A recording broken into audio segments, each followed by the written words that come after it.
Oh man, I wish this discussion could go on forever. Ignore the bell! We're gonna keep going, people! What do you want to talk about? Are we already recording? Yeah. Okay. We should do some kind of hello and welcome to the podcast. Hello. Welcome. This is the Ignore the Bell podcast. Basically, for all those times when you're sitting in class and you're saying, I wish this could keep going, but the bell has already gone. We're gonna just keep right on going. Yep. All right. So we had talked about maybe talking about Harry Potter. Yes, we can talk about Harry Potter. It was about, the cultural impact of it? And whether it's actually as long-lasting as people thought it was going to be. But I feel like that's maybe too specific a topic or something. Anyway, I haven't even seen the last few movies. Me neither. Now, you've read all the books, right? Yes. Yeah. Me too. I've watched all the original movies.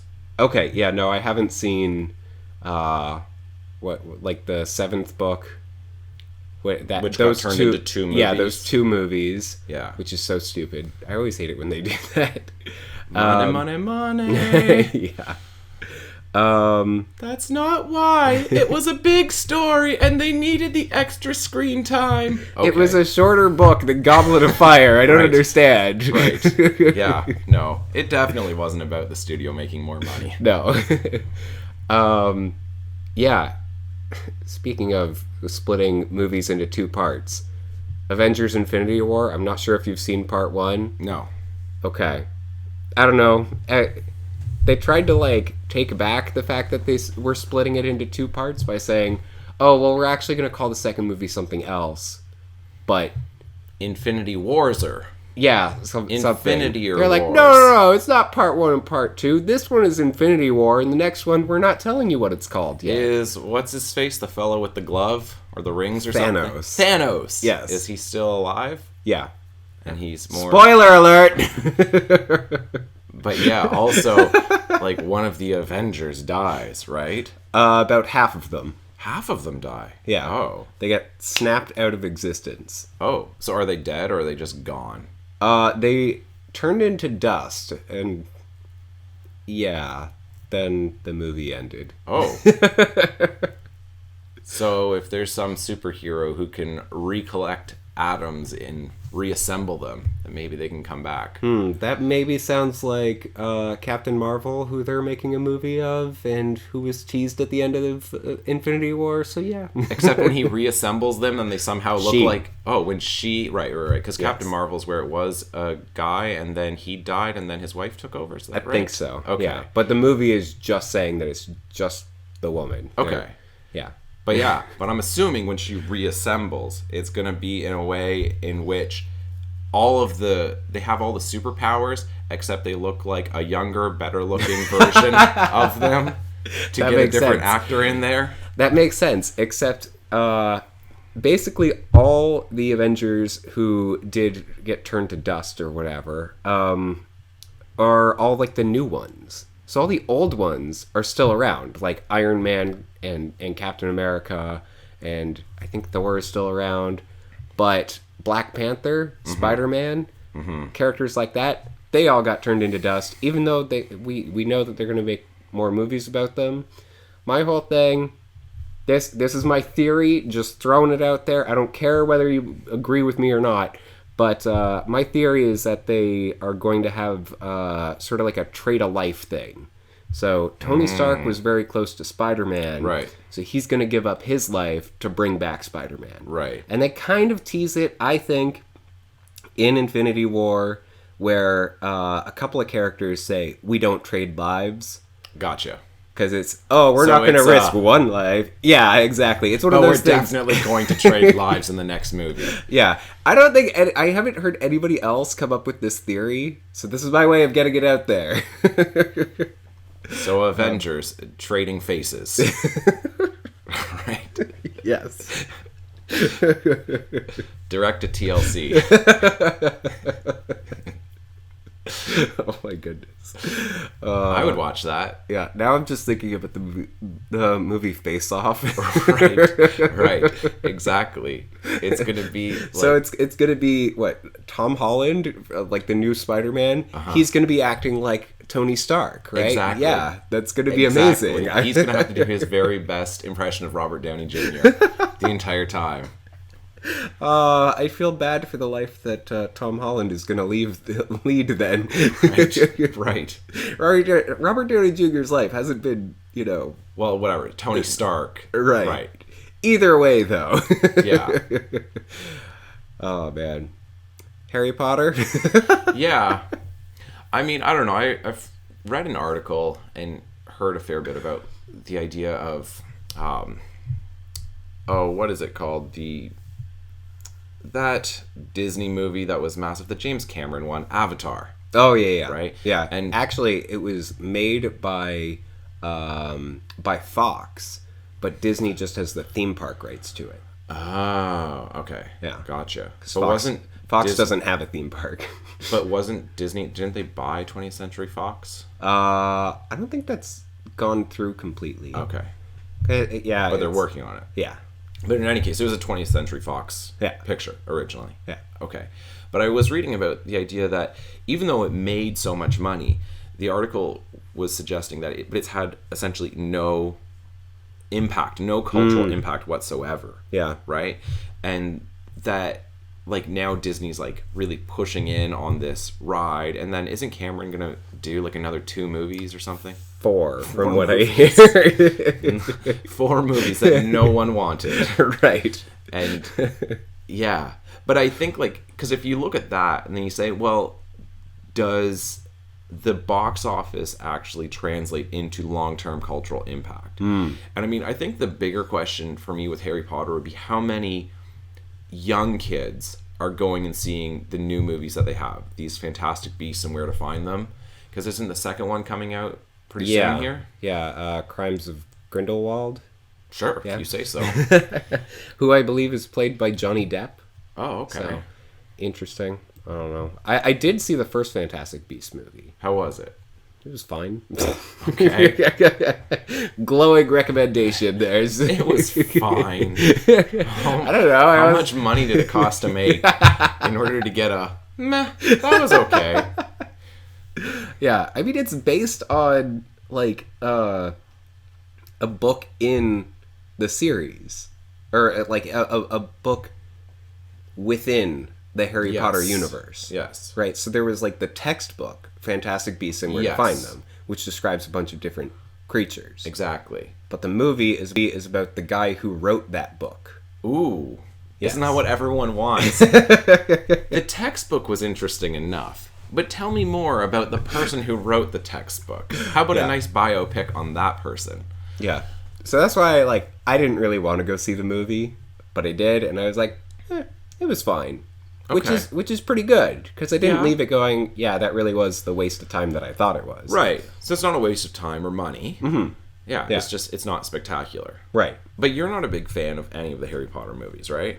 No, not really. I mean, I pretty much lost interest once it got to, like, the third movie, Prisoner of Azkaban, which is I think that's some people's actually favorite movie. Right. But from, like, the first moments of the movie, they completely lost me because it shows, like, Harry practicing magic in his bedroom. Right. And then just, like... But it's clearly established that he can't do this without the... Ministry of Magic. Yeah. Yeah. Yelling at or whatever, getting them in trouble. He was already in trouble, wasn't it? That, like, he was going to get expelled or something like that if he did it again? Because didn't he already receive a warning? Possibly. Yeah, I think so. I don't really remember. But then, shortly thereafter, it shows him accidentally turning or blowing up his Aunt Petunia, so that she became like a blimp. Right. And then he was like, well, I'm out of Hogwarts now because I accidentally did magic, even though he was doing magic, like, practicing it earlier. So I didn't understand why there's no internal logic to it. Yeah. So they just kind of lost me there. I mean, the night bus was cool. to see. Yeah, that. I actually see it on screen. That's Yeah, true. and I think That came out well. Yeah, like I think they introduced the shrunken head. I don't think that was in the book. Was You might it? be right. So that was a fun character. Yeah. And then they were like dressed in street clothes for the whole movie. Yeah, which they pretty much kept from that point on, didn't they? Yeah. You rarely saw them in their school robes. And they never again. established a change in school dress code. Right. Within the film franchise. It was just like, well, we've probably made as much money from school robes as we possibly can as far as merchandise. And so now we'll make our stars, like, as they're starting to become mid-teens, we'll make them good-looking and fashionable and, you know.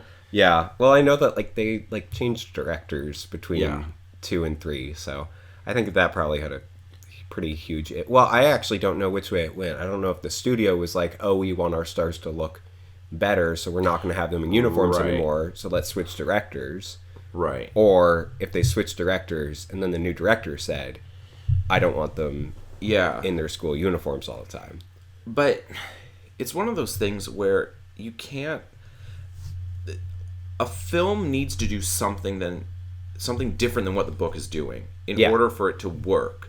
Because that's why so few adaptations of books actually work when you're adapting it to film. It's because often you're trying to stick too close to what the original text is. Right. You're trying to keep it exactly like the book. And the issue is, it works so well as a book when it's in writing, when it's prose, that it works that way. But once you start turning it into film, it's like film has completely different techniques to be effective than what a book has, and the way you tell a story.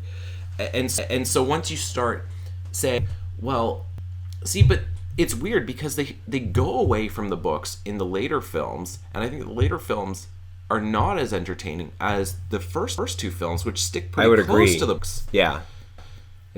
So it's one of those exceptions then to the rule. Right. Because typically, if a film sticks really, really close to the plot of the book, then the film tends to be like it's not very good in comparison to the book. Mm-hmm. And yet, the first two movies are pretty good. Yeah, I know. I still really like going back and watching them. They're definitely more for a juvenile audience, right?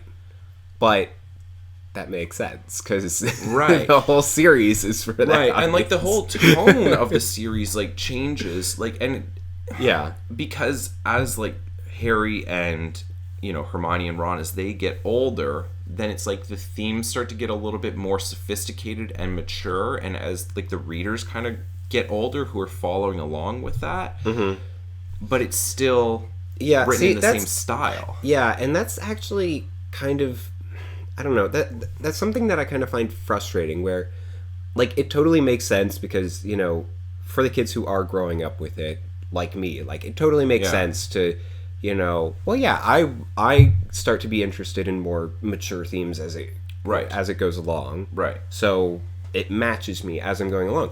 But again, like it's this issue of like long term, right? Like the people who are reading them now, like the kids who are getting introduced to them now, like, well, you don't really want, like, you maybe want to give your 12-year-old like the first Harry Potter, but do you really want to give them the 7th one? Like, right. And I'm not saying that you can't. Like, maybe you do. I don't know. I'm not a parent yet or anything, but yeah, that's just kind of, I don't know. And I kind of like a series that's not afraid to be like, yeah, so what if the characters are that age? This is the stuff that's going on around them. And it can be a totally different tone. Like, it doesn't have to be perfectly matched. Right. That would have been really interesting if she did that. If the tone, like if it started, wouldn't it be a fascinating thing to start it out as a young adult series and then at some point along the way it becomes a full-blown, this is an adult series? Right, yeah. Where you just start getting like adult themes and descriptions and dialogue that really is only appropriate in an adult novel, and it's like you start here at this age. I don't think anybody's ever done that, but that'd be really interesting to see. Because to me, like that's a limitation of the series in my mind. As they start getting older, then it's like, but how come everything else in this isn't changing? Like, right. One would think, and this is just like my own little, I don't know, interest, or maybe interest is not the right word. It just seems like if you're going to have verisimilitude, wouldn't Harry, as he gets older and he's fighting Voldemort, and you've got, like, characters that he's close to who are dying, wouldn't he occasionally be throwing out the F-bomb? You would think, right? Yeah. Like, that just seems... Like, I tell my students this all the time. They're like, if I'm getting a student to write... a story for class, a short story for class, and they're like, Mr. Knapp, are we allowed to swear in this? And then I'm like, well, not gratuitous swearing, right? Okay? Yeah. Like, I don't want to, like, just, like, there's all kinds of vulgar language throughout your entire story, but I'm saying, but if you have a character who's, forced off the road, they're driving in a car, they're off in a hillside, and they go off a cliff, they're probably not going to go, oh, darn!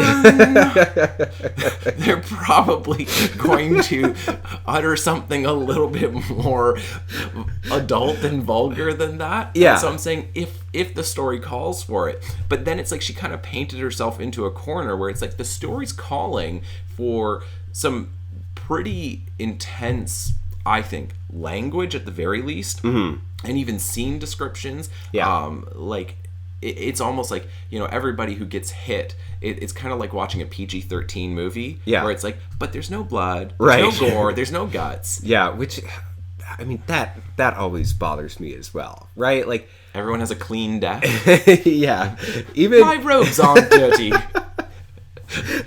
Well, the one that I always bring up is when I was watching The Matrix on TBS before. Oh, TBS is amazing at removing the most interesting parts of movies.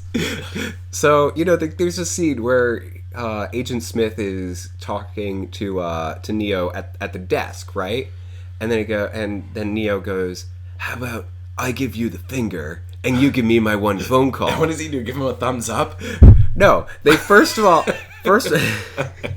that'd be such a better version of it. How about I give you the finger? So I get that they would want to cut out, the image of him actually raising the middle finger. Sure. But why? I'm just saying, like, oh, you don't want the middle finger shown on TV. Back on WWF, then they Stone Cold Steve Austin, he would give the middle finger, and they would literally blur out his hands as if, like, having one finger up is the same as spelling out, like, F-U-C-K. Right. It's like, that's not anything. So, but here's the thing. That wasn't all that TBS did. So what did they first do? So first they cut out the shot where you can see him. How about I give you the finger? Hand. But then they don't show him doing it. Okay. But instead, he says, "How about I give you the flipper?" The flipper. The flipper. It's like, what's wrong with the word finger? Why didn't they just have, like, how about I give you the finger and just... How about I give you the finger wag of shame and you give me my phone call? Oh, man. So, this shows how professional we are. I think we both forgot to say our name at the beginning of the podcast. That's fine. I'm Tyler, by the way. I'm Nathan. But yeah, the Harry Potter... I don't know what we were going to say about it after that. I think there's going to be like a few more Fantastic Beasts movies as well. Really? Yeah. So how come you have 7 books, 8 movies, and then you have a book that doesn't even exist, and it's getting how many movies? I know everyone's going to say, no, like Fantastic Beasts did get turned into a book, but did it get turned into the textbook? Or isn't it like... Yeah, I'm not sure what it got turned into, but from what I understand, J.K. Rowling actually wrote the screenplay for Fantastic Beasts? Yeah. For the first film? Yeah. Okay. I don't know if she wrote it for the second one. I'm assuming that she did as well, but... I would be so fascinated to really, like, get into her head to see what has been going on with her, because her, like, so many authors who, they get this idea, it turns into a series, turns into, like, this big franchise that's so much bigger than them, right? Kind of like George Lucas would be a good example of this, right? And it's like... Even if they don't really want to be known for that, and they try to do other things, and everyone's like, You know, like, we'll read it. We'll go along with it. Sure, Right. it was good. That was really good, Joanne. We really, really liked it. And it's like, but I wanted to do more. And it's like, yeah, just give us more of the Harry Potter. And I don't know why she's doing it, though, because it seemed like she was pretty set, at least at the end of it. Like, I'm not coming back to it, at least not for a while. Right. And I thought a while meant longer than this. Right, not just one book that she came out with in between. Because I think it's 2. Okay, yeah. Like the Robert Galbraith, I think, is the name. Because she Okay. wrote under a pen name, and then it kind of got found out that the Casual Vacancy was Okay. one of them. Right, yeah. That was the one that I was thinking of. I'm not sure if there's another one. I thought then she wrote maybe like Fantastic Beasts in there, and then another mystery novel for adults. I could be wrong. Yeah, no, I mean, that always is, like, I can't imagine, being a writer and just being told, like, we don't really care about any of the other stories that you have to write. Like, just go back to the one series that we know you for. Like, but I don't think that I think she's given away so much money that she's no longer a billionaire, is my understanding. But that she's like the first author who became a billionaire. Okay. As far as I understand, that is the case. Right. But then she ended up giving away a fair bit of it. So then, she's like a 900 millionaire. Gotcha. Right? Yeah. And so she doesn't need the money. Right. Nobody can force her to do anything. So That's what true. I don't understand, it's like she clearly is never going to need money again for the rest of her life. Mm-hmm. Nobody can force her into doing this. Yeah. She's already said that she's not interested in doing this. So why is she doing this? Like, and I wonder if, and I don't know, if somebody's really into Harry Potter, they might be listening to this and they're just, screaming at their phone right now or their computer saying, there's an interview with her where she says, and it's like, all right, but let's just go with this. I'm not going to let my ignorance stop me from exploring this. Right, yeah. So it seems to me, though, that maybe for her, it's the fear of, if I don't do it, somebody else is going to take my characters, and eventually they're going to be doing stuff that I don't want them to do with my franchise, with the world that I've created. And so, yeah. Like, but yeah, I mean, it's strange because, like, she has retained so much control over her franchise. I was right? wondering, like, what does she actually have for film rights? My understanding is that she, at the very least, insisted on a predominantly British cast. So, like, they weren't allowed to, like, remake it to have it take place in the U.S. or whatever, and stuff like that. Like, even she didn't want actors putting on British accents. She wanted actual British actors and all that. I respect that. Yeah. And then my understanding is that she did have quite a bit of say into the Universal theme parks as well. Yes. Into, like, building those and making sure that they were accurate to her world. So, I mean, she does have quite a bit of creative control. I really wonder how that happened, who her agent was and what they negotiated when they negotiated her sub rights. Because I know this as an author, that you've got your sub rights within a contract. So it's like film and amusement parks and, like audio rights and all other things. But typically I guess it would depend on how you negotiate them. And, like, if you agree to take your film rights and then to sell them to a studio, then I guess you work it out within that contract and then say the author gets this much say over this. And I guess the series was successful enough that they had enough leverage, because typically an author would not have anywhere near that kind of leverage to be able to insist upon those things. Yeah. Yeah, I mean, brava to her, right? Like, I don't know. Brava. Yes. I corrected myself. What is that? What's the difference? Brava is for female? Is it really? That's my understanding. Oh. That's what I've heard. Maybe it's just a modern thing, but maybe I have been, like, misgendering people in my congratulations. All this time, writing it down on student essays, bravo, and it's, how dare you misogynist. I didn't know. So, bravo to you. Yeah, but anyway, so I don't know, like, good job.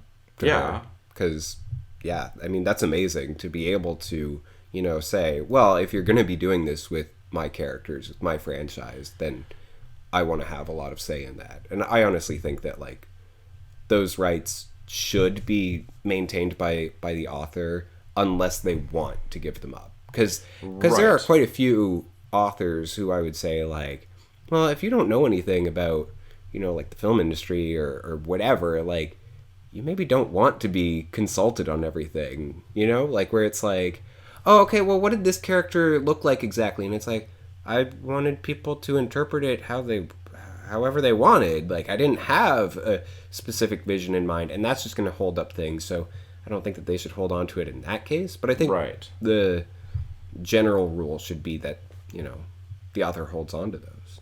Yeah, I agree. But I wonder, though, if she has held on to them, like, why, again, I come back to, why are these other films happening? Right. And so much within the series. I mean, like, I don't know, you probably know more about George Lucas and Star Wars in the sense of, like, why did he continue to have as much control? And I gotta think that he's been sleeping a whole lot better since selling the rights. Yeah.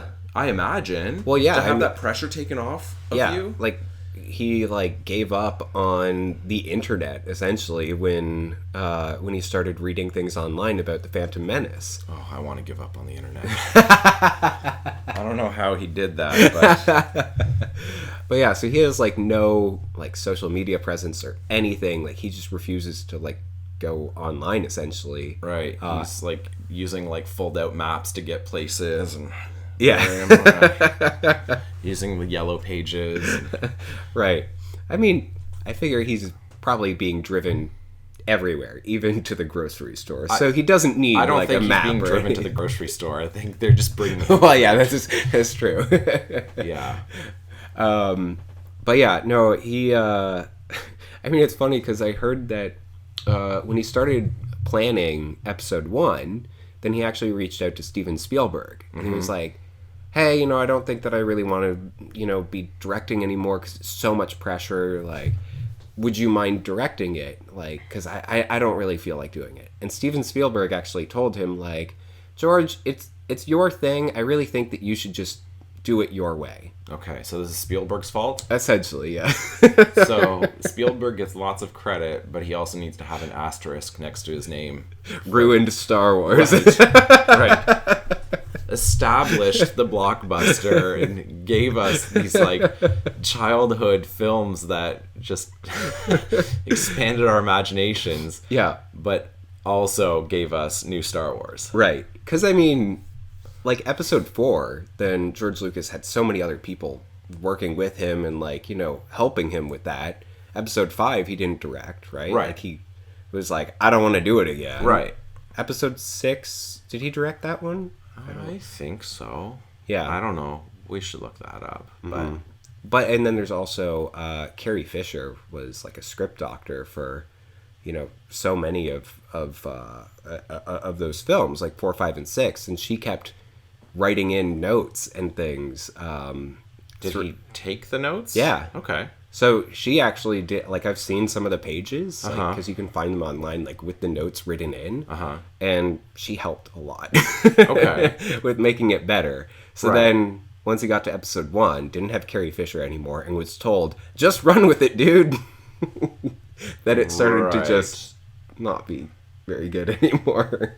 But I'm saying, though, but if you're connecting this to J.K. Rowling, then the idea is, why did he go back to it when he definitely, like, at least, certainly after, I don't know which episodes, but, like, at some point in the 2000s, definitely did not want to do much with it anymore. Yeah. And then continued being involved for a while. And, Yeah. like, I don't know if J.K. Rowling would give just, like, enough time away and she's come back because she just absolutely loves the world, or if there's something else, like, and I mean, like I say, there's no, there can't be a financial incentive, because certainly, Right. like, if you have that much money, like, if you just invest properly, you can make it get bigger and bigger and bigger. Right. Like, you don't need to earn it anymore. I do wonder how much of an impact, like, fans have on it, right? Because the fans were very negative towards George Lucas, and so then he just was like, I don't want this anymore. But J.K. Rowling, everybody was like, you're doing amazing every single time she produced anything. Right. Like, there were very few criticisms of any of the books from what I can remember. Yeah. So it was, you know... Well, she's an excellent writer. She is. She really is. Yeah. So then people were just like, keep doing them, and, like, maybe it's that. Like, maybe when... Because, I mean, for every author, then I have to feel like it's, you know, like, oh, people like what I did. And that's just enough to, like, make them keep going. So, yeah, I don't know if it's that or what, but... Yeah, that's a good question. Like, you mean, like, it's partially an ego thing for her? That, like, it feels good to continue to get complimented like that? Yeah, I mean, like, I wouldn't use ego, but, yeah, just in terms of, like, the return that she gets from it, right? Like, it's just, like... The gratitude, yeah, maybe? Yeah.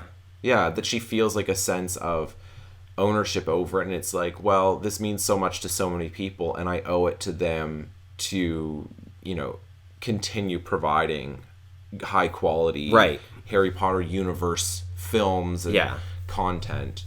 Yeah.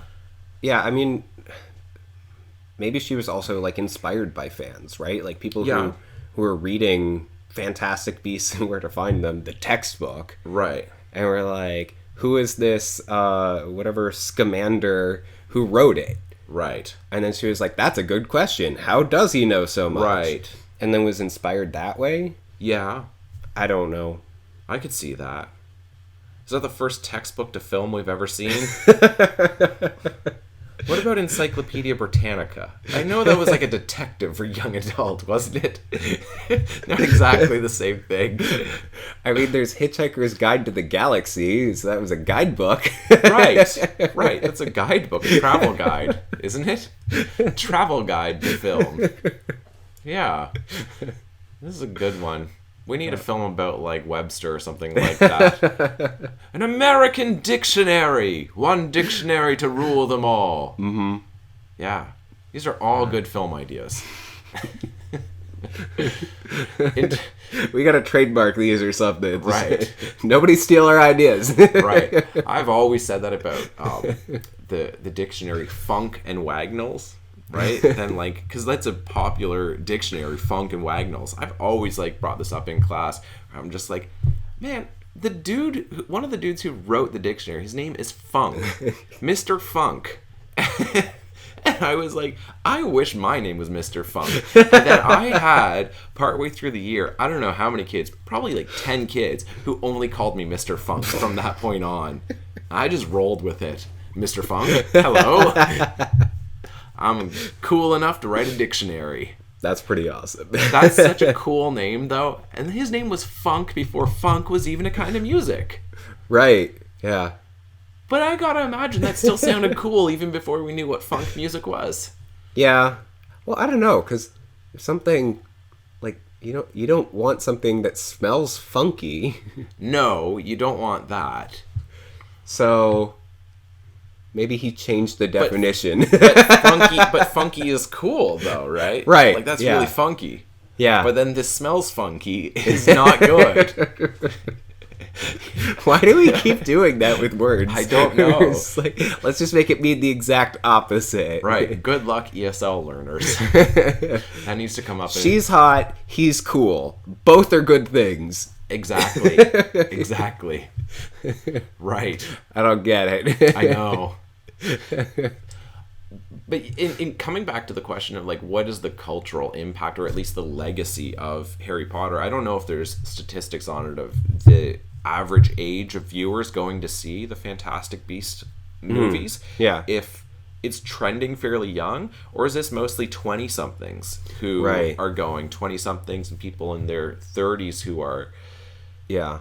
Well, I mean, that's also interesting because, like, I'm pretty sure, like, the first couple Harry Potter films, like, were they, like, PG-13 or were they PG? I think they were PG. I don't think they were even PG-13. Yeah, that's what I'm thinking. And so now, like, the new movies are PG-13. So it's already targeting an older audience. Right. But it is a good question, like those demographics of like who is actually going to see those films. Right. Yeah. I mean, I remember getting the first 2 Harry Potter books for my birthday from Uncle Daryl. And so they were the they were the American copies with the American artwork. Right. And I remember showing them to you, and I was just like, I got these 2 books. I have no idea what they are. And they were like, I've heard a lot about those. Those are supposed to be really good. And I was like, they are? Okay. Yeah, what was the American one? I can never remember the difference. Was it philosophers or sorcerers? Sorcerers. Because sorcerer was easier for kids to understand. Is this the thinking that they had? That's the thinking. Nobody knows what a philosopher is. Right. They're just like, But the legend, like, there is actually a legend behind that, right? Like the Philosopher's Stone? Yes. So it's a thing. The Sorcerer's Stone. It's nothing. Right. Not that a kid would know what the legend is, but both words, like... Even sorcerer, because it's like, oh, well, that sounds more magical. A kid isn't going to know that. No, They're definitely not going to make that connection. Yeah. Like, what kind of weirdo dweeb kid would be like, I'm a sorcerer! But not be interested in the Philosopher's Stone. Right. A kid who knows the word sorcerer definitely knows philosopher. Yeah. Yeah. I don't know. I think whoever made that decision has never met a kid ever. They're just, philosopher? No child will understand that. Let's go with something simple, easy to understand. Sorcerer. That's a great idea. Good thinking. Yeah. I've always liked the American covers better than the originals, though. I'd have to see the original covers. They've done so many versions of it at this point. I mean, I think they even have like a picture book version of some of them now. Right. But I think even if kids are not naturally going to come into the series the way they did, like the way you did, the way you were legitimately the right age. Right. And the books have been published. There were a couple in the series. You started in probably like as young as you could be to understand them. Yeah, because I remember reading them and looking forward to like my 11th birthday or whatever to see like maybe I'll get a letter. Like I remember I was actually the perfect age for that. Right, where you were actually like you genuinely like were caught up in it. Yeah. Yeah. And I mean you're not the only one. Like, right, yeah. I mean like I'm not trying to like single out anybody, but I've heard of kids who've done this, right? Who've stood in front of their house on their birthday with their luggage ready to go and they're waiting. Right, I know. It's I mean, like, on the one hand, it's really sweet because they've bought into the whimsy of it. Right. And on the other hand, it's like, where are their parents? How has their mom or dad let this happen? How did they let it get this far? Yeah. And if they were watching it, why have they not filmed it and put it on YouTube for us? Right? I wonder if that has happened. We can just search for this. Just some parent like, I raised a moron.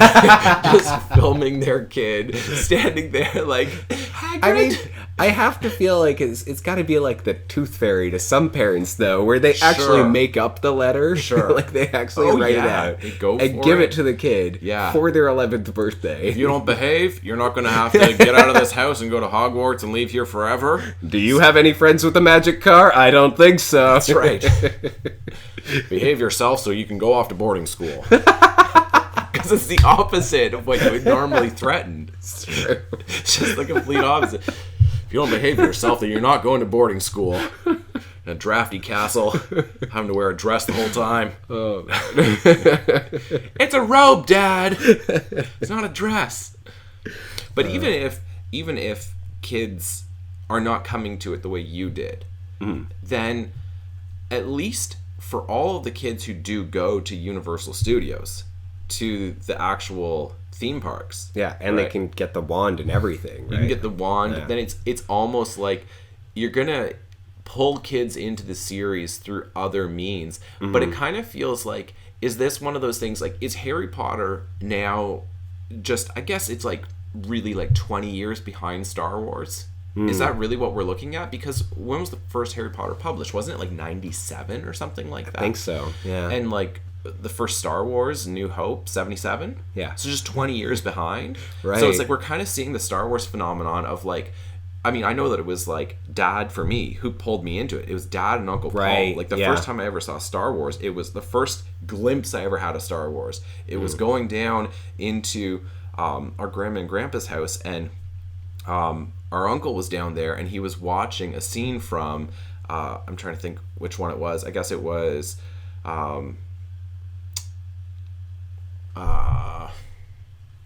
I guess it was Empire Strikes Back. No, it was Return of the Jedi. And then, yeah, it was Return of the Jedi. And then you had... Was it the Ewoks? Did those pull you in? No, it was Jabba the Hutt. Okay, right? Yeah. And like seeing this like crazy monster on like the TV, and it was all dark, and our uncle's down there watching it, and like I forget, like Dad or somebody was like, "Oh, you're not old enough to watch it," and pulled me away. I'm like, that thing looked amazing. I've never seen anything like this before. Didn't you used to like watch Star Trek with him all the time? Yeah, but I was like really young when I saw that. Like this, it was literally like Betamax is what he was watching it on. Yeah, and so anyway. But it was really Dad that pulled me into it, right? And for me, like with Star Wars as well, it was you. Right. Yeah. And it's this older generation that's pulling the younger generation in. So right. There's already this whole established canon of content that's out there. Yeah. You need to watch it. It's the seminal moment in a person's life of like, you haven't watched Star Wars before. It's true. And I feel like we're getting that, except we're that first generation of, wait, you haven't seen Harry Potter? You haven't watched the movies? You haven't read the books? Like, well, yeah, that's actually a good question, though. Is it the books that are still having the impact, or is it the films and you know, the rest of the experience? Right. Because, I mean, it was the books. It was. For the longest time. Like, it was. People were lining up outside stores. Yeah. To grab like the first copies, right, and they were still selling out. Yeah, absolutely. But now, like, I don't know that many people that are, you know, waiting online to buy their ticket for the next Harry Potter. Like, I know that there are some, right, for sure, but it's not because they're not doing books of these films first, right.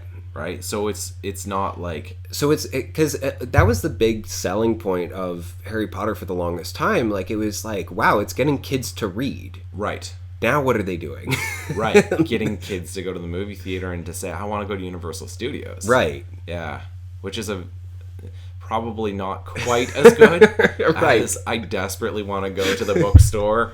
And buy this book and then read it and then just like turn off the light. I want to keep reading. Yeah. So I guess the real question isn't like, is Harry Potter still a cultural phenomenon? But what kind of phenomenon is it? Mm-hmm. Like, is it still the positive one that everybody thought it was going to be, or has it become just, you know, like this? I mean, it always kind of has been like, you know, the corporate thing, but it does still have like a different connotation almost. Right, and I guess like another question is, what direction is it going in? Like, what's next for it? I don't know. You would probably know this better than I would. I mean, in terms of Universal, are they pretty much done building all the stuff that they want to build with it? Man, that's a good question. Because they've got Hogwarts and Diagon Alley in Orlando between the two parks, right? Yeah. Yeah. And Hogsmeade, isn't that in there as well? I think so. I don't know. Or are they still working on it? Actually, yeah, they are like still building more rides at Islands of Adventure. Okay. So, like one of the ones in Florida. Yeah. Because they're building a new... like a new roller coaster. So they're kind of like expanding the area. But yeah, I don't really know like what could be next, because they only have so much land before they start like taking over other things. Right. And even the other parks, like they already have it in California, and I think they're working on it in Japan as well. I mean, I guess the only place that they could go next would be like doing some of the Fantastic Beasts stuff. Right. Which I don't even know what that, like, you saw the first film. What's this big like auditorium thing, or like oratory, like that big round room that I was showing the trailer. I think you're referring to the like essentially like he goes into his suitcase, and that's like it's a huge like it's hammer space, right? So it's like more space on the inside than it is on the outside. And so he just keeps all these different creatures in there in the suitcase. So that would be cool to see. They did the Ministry of Magic. Oh yeah, That'd be cool. yeah. So the Fantastic Beasts movies, at least the first one, takes place in New York. And seeing like the differences between the cultures of the American wizards and British wizards is actually kind of interesting because like they have like different names for Muggles. Really? Yeah, I think they call them Nomad. Yeah, for no magic or whatever, like the non-magical like the people. Mudbloods, would that be half mage? You half mage! How dare you? I'm sure there's something, but I don't. Fully mage over here. Right. But yeah, so I mean, that would be really cool to see if they could do like a Fantastic Beasts style, like even mini park or land or whatever somewhere close by to New York, because that would make a lot more sense, right? Like, yeah, to have it be you're in New York and then you get to go to, you know, Scamander's magic suitcase. There's probably a better name for that. Right. That sounds really suggestive. Just really inappropriate. Come on, children, come take a look at Scamander's magic suitcase. It's bigger on the inside than it is on the outside. That's it, we're done. What? Okay, I can get this back on track. Like the Animaniacs, like, good night, everybody. That's right. What? Here you go, Universal. This is what you ought to do. Build a stadium for Quidditch, and then with all their camera stuff, you know, how you can have like 3-dimensional, have a Quidditch match. Yeah. Like it could be a fairly small stadium, kind of like a medieval times, you know, dinner tournament theater, that type of thing. Yeah. And then you have the rings and everything, and if you had cameras set up appropriately, I'm willing to bet that you could make it look really cool. Yeah, because you could even like, you know, it starts out with like, you know, you actually are sitting inside the auditorium, and then because of, you know, the 3D projection lights or whatever, then you see the roof like lift up. Right. And then it's outdoors. Right. And you're seeing all these people flying around on their broomsticks in front of you. Yeah. That would be awesome. That'd be so cool. I would love that. And that'd be one of those like really cool things of it's such a universal thing to do where it's not a ride. Right. But it's like, where else can you see anything like that? Yeah. That'd be spectacular. There you go. Universal. You should do that. Yeah, I'm pretty sure that you have some space right now. Didn't you just close down? I don't know. I think they just closed down a huge show or something. Yeah. So yeah, Sinbad. Oh really? Yeah. Sinbad had his own show. Yeah. Wait, Sinbad the Sailor or Sinbad the comic? The Sailor, I think. Okay. I don't know. Yeah. I never saw it. Okay. I mean, they have a Jimmy Fallon ride or whatever. Right. Like, Right. Who knows? It could be anything. Yeah. If you thought sitting in the audience for a Jimmy Fallon show is amazing, wait until you have the virtual experience of doing it, not actually doing it. How much are the tickets for that anyway? Well, they're free in New York, but it costs you like $100-something to get into Universal to go and have the virtual experience of it. Yeah, I was so disappointed with Universal Studios. Yeah, it was no fun. No. There were some parts that were good. I'm trying to justify the amount of money spent going in. Yeah. And trying to say that there was value. There was value there. Oh I yeah, will for say sure. that. I love the Mummy ride. That was fantastic. But that's probably one of the oldest rides that we went on. Right. Yeah, no, that one was good. Yeah. That one was good. Fast and Furious. Worst ride imaginable. It's not a ride. It's not. For those of you who have never been to Universal Studios or who have never gone on the Fast and Furious ride, first of all, good on you. Yes, you are a better person for it. And literally the line is more fun than the ride.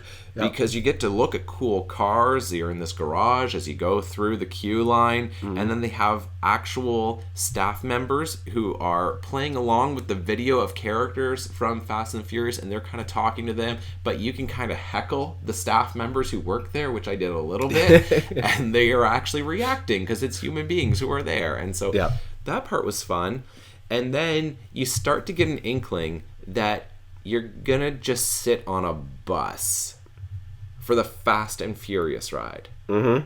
Because nothing says Fast and Furious. Like sitting on a city bus. Mm-hmm. There are no seatbelts because there's no need for seatbelts. You go in a loop of maybe 100 meters and just TV screens of like The Rock or Vin Diesel or somebody like that jumping. Both of them jumping onto a helicopter, and somehow the character is bigger than the helicopter. Yeah. And like you're just sitting there, and they've just got the fans that you can hear the fans like cut before in. Before you can feel them, then you hear them. And then it starts hitting you, and you're like, "Wow, we're really going fast now!" And you're just sitting still on this bus, and like there's just like TV monitors up there saying like, "Hey, turn off your cell phones because we don't want to get caught." But they have like 6 TV monitors on there. Yeah, Fast and Furious. I had a couple like you're heading to the party, and you never get there. Yeah, they're like, "Oh, right, we're going to this party," and then you just like exit the ride, and you're like, "Well, exiting the ride, I guess, is more fun." Yeah, honestly, like this is not a joke. It really is just awful. It's so bad. Yeah, just like sitting in traffic essentially. Like, I mean, I've had more fun on a city bus. Like city buses can be like, you know, pretty bouncy, and you know, you're standing up. You're at least allowed to stand up on a city bus. Sometimes there are weird people. Totally, like better entertainment, more interesting stuff to look at. Yeah. Yep. Sometimes you can even watch Fast and Furious on somebody's phone while you're on the bus. You're just looking over their shoulder. You're like, "Oh." Yeah. It should have been like the slow and infuriating. I forget all the names I had for it. The sad and depressed. That would have been a good one. Yeah. No. So they could put it there. They could put. They could just take out Fast and Furious altogether, and then put in their like brand new ride. A Quidditch match. Ride. Yeah, it's not a ride. Where'd you learn to ride like that? Yeah, they literally ask you that at the end of the ride. You're on a bus, and then they just ask you at the end. They're like, "Where'd you learn to ride like that?" I'm like, "Not drive. We weren't driving." No. There's no driving on the Fast and Furious.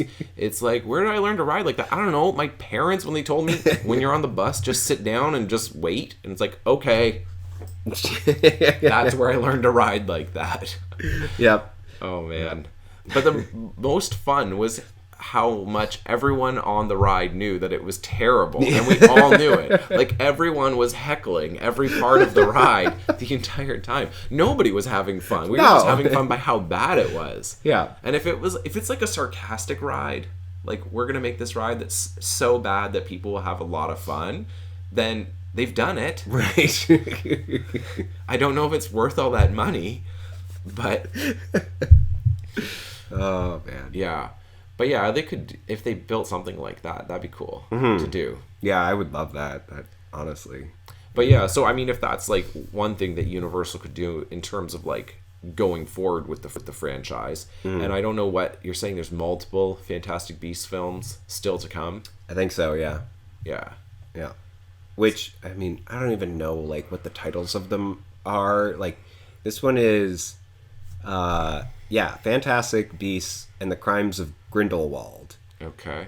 Which, I mean, fans of the Harry Potter series will know that Grindelwald was like the worst wizard before Voldemort. Okay. And Dumbledore's in this, but of course he's young Dumbledore. Right. Who, I forget who's playing him. I think it's like Jude Law or something. Okay. Anyway, I'm not terribly interested in it. I'll probably end up seeing it at some point. Right. And hopefully I'll leave with a...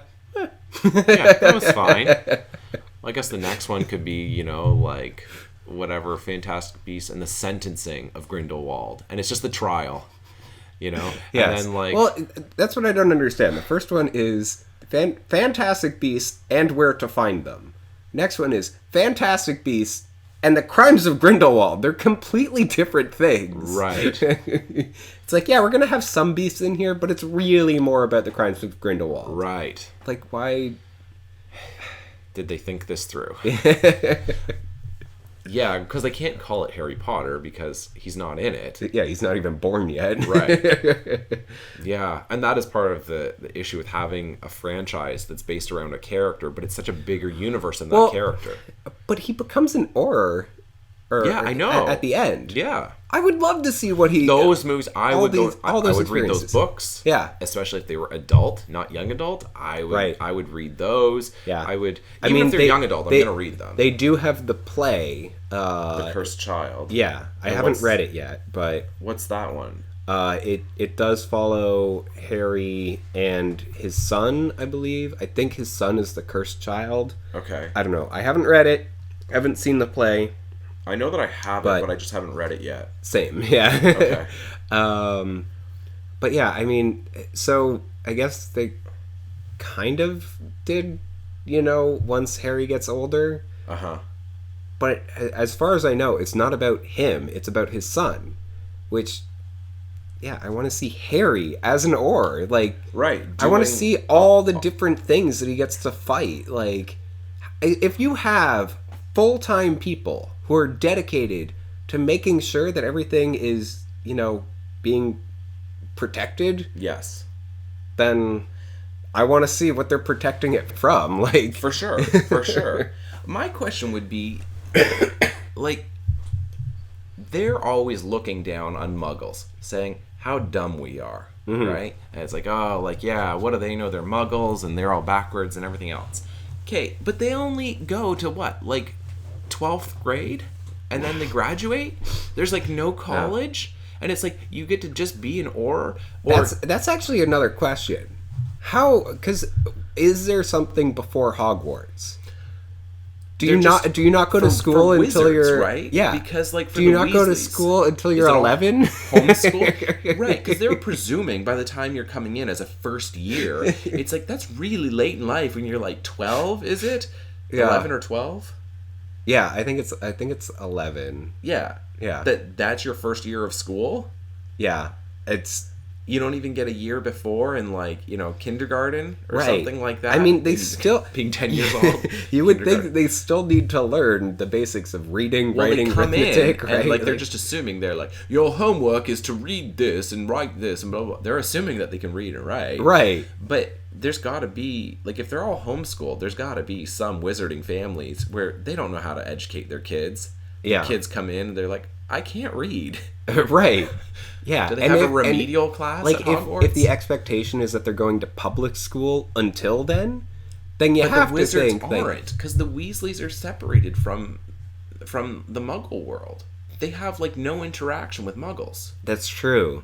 Yeah. So for all the wizards who are coming from non-wizarding families, then for sure they're going to be going to public school. Yeah. Like Hermione did and Harry did and all of that. But for the kids who are growing up within the wizarding world, then, like Malfoy and, the Weasleys and whoever else, how are they getting educated? They should do that as a younger version. I was just wondering how long we've been going. It's been almost an hour. Okay.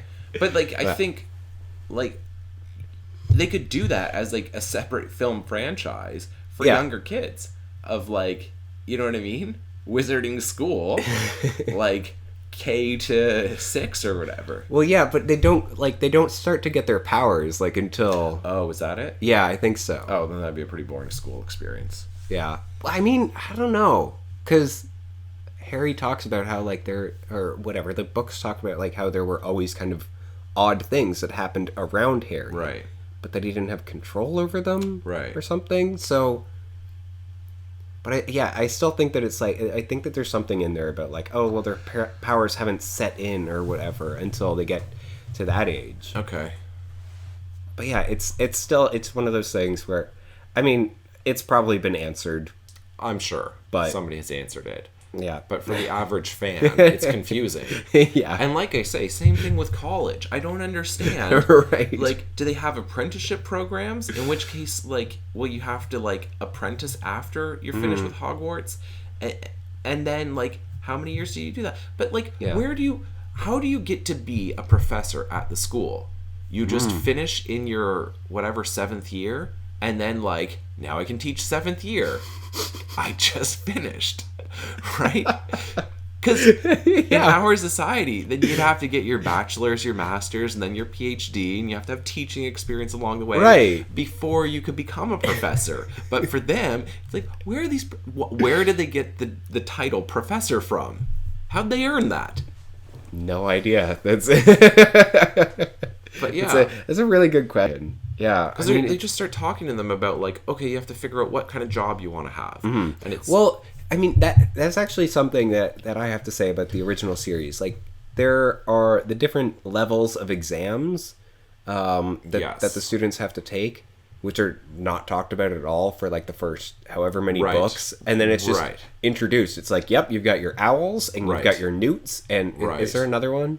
I can't remember. I know there's definitely those two. Yeah, I think one might be like 5th year and the other is 7th year or something. But yeah, I love how it just like is like, by the way, there are exams. Yeah. And it's just like, oh, okay, nobody talked about those before, but I know. cool. Like, I mean, I think at the very least we should be grateful that at least at this point, then Rowling has not said, I'm going to go back and start reworking those first few books. Because, I mean, it's very obvious what happened. She just didn't think all of that stuff through. Right. And the world became more and more expansive as she kept writing the series. Yeah. Which is perfectly fine and makes sense. But at least she hasn't done a George Lucas of, I better go back then and start putting in owl exams. Right. In the first Harry book. shot first. Right, exactly. Getting Harry to shoot first against Voldemort. Harry as a baby. He pulls yeah, exactly. Voldemort is just reacting. Yeah. Reflecto. Right. It just goes right back to him. Exactly. That's what it was. That's definitely Harry as a baby who says, Avada Right. Right. But I do wonder if she's going to write any more of these, anything original that is, because I mean, like, okay, I understand. Definitely writing The Cursed Child, which originally was a play, right? Right, yeah. So she writes the play, Cursed Child. Okay, is she going to come back to anything else within this world? Is it going to be young adult? Is it going to be a way of bringing in, like, a new generation of kids who are the right age to be experiencing that for the first time? Right. Yeah. I mean, Harry Potter is a perfect example of, like, transmedia storytelling. Where she was just like, okay, well, I'm going to start telling different parts of the story in different media. Yeah. Right? And it's... I really admire that. I do. Yeah. But it is like, well, are there ever going to be more novels? Right. Exactly. Is there ever going to be another play? Exactly. And, like... Because, I mean, it's also interesting because the novels were turned into movies, but now there are more movies that are not based on novels. Right. So, yeah, I mean, that's just kind of interesting. And I don't know. It's another really interesting dynamic that you don't see in most other franchises where the original creator still has control over it. Because in Star Wars, then it's like, and I mean, and this is where, like, you get all this, like, controversy within Star Wars by so many fans who start shouting at, what's his name, Bob Iger, and the woman who's in charge of Lucasfilm. Kathleen Kennedy, right? Yeah. And people, like, getting, like, they can direct it at, like, really, like, executives, right? And, like, there's a board and you know, a whole group of people who are deciding what's going to happen in our book series, what's going to happen in the film series, what's going to happen at, like, the amusement parks. And it's like, it's not that one creator, so they can say there's going to be this film and this, like, we know what the plan is. We know what Disney's doing. We know that there is a plan. Same thing with Marvel. We know there is a plan. They've announced years ahead of time. But Harry Potter, we're kind of stuck in this. Is there a plan? Right. What's going on? Like, you know, like, all right, so you've done this and this. But are you going to do this? Are you going to do this? And okay, so this is our third time now trying to film the last section of the video, because the first time we kept going for another 15-20 minutes and the computer decided to not record because your hard drive got filled up. Yes, I apologize for that. That was ridiculous. And then we recorded again, and it still didn't work. And so at this point, we're just going to try to wrap it up as best we can. On a separate computer. Yes. And so basically, like, we didn't really resolve anything with Harry Potter or the status of the franchise. And I think we just kind of brought up a whole bunch of questions and didn't really come to any conclusions. Yeah. But, I mean, we got to some interesting questions, like, what's the direction of the franchise going forward? Are we going to be getting more books? Are they going to focus on Harry? And how are kids getting introduced to the series? Is it, organically the way you got introduced to the series? Or is it more from older generations kind of pulling them in, like what we've seen with Star Wars? Yeah. And is it a positive cultural phenomenon or a negative one at this point? Right, exactly. And how big is it, and how much of it is and I mean, like, lots of questions. The same thing with what's going to happen with other parts of the franchise, like with Universal Studios and all of that stuff.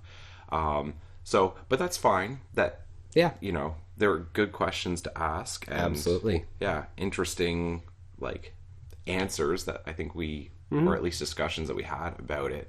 But I'm sure that lots of ridiculously devoted Harry Potter fans are going to be very upset. For sure. And the place to put that is in the YouTube comments below. And we absolutely will read those, and we will no longer ever speak out of ignorance. Not really.